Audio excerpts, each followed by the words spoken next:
So I ran into Kyle the other day. So I heard. I imagine that was pleasant. Oh yeah, it was great. I got the impression that he doesn't think he's been downgraded.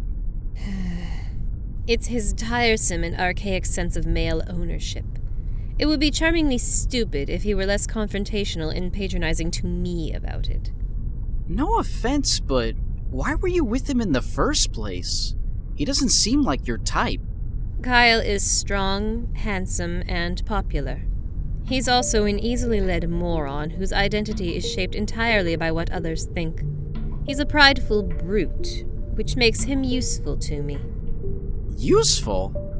What do you use him for? Tedious and banal things, mostly. By being seen with the captain of the football team, I use his popularity and our school's appallingly myopic enthusiasm for sports as a means of legitimizing my own social authority, which in turn facilitates my executive actions on the student council, allowing me to save and even improve a number of programs, including that role-playing club of yours, whatever that is. Thanks? Don't mention it. It's all quite dull, to be honest. People like Kyle are pleasing to the eye, and to the touch, and little else. And, of course, have a completely baseless sense of entitlement and authority when the only authority they wield is physical strength. Kyle needed a wake-up call, to feel powerless and outmatched, to realize he can't simply threaten and bluster his way back into my good graces, to know he can be replaced by anyone I choose. You coming along provided me with just the tool I needed to drive the point home, in the form of you and your friend Andy's mutual hammer. Wait, you mean Miss Gogo? You used her? Her showing up to scare Kyle. That was your doing? She scared the hell out of him. What if she'd actually hurt him? Unlikely.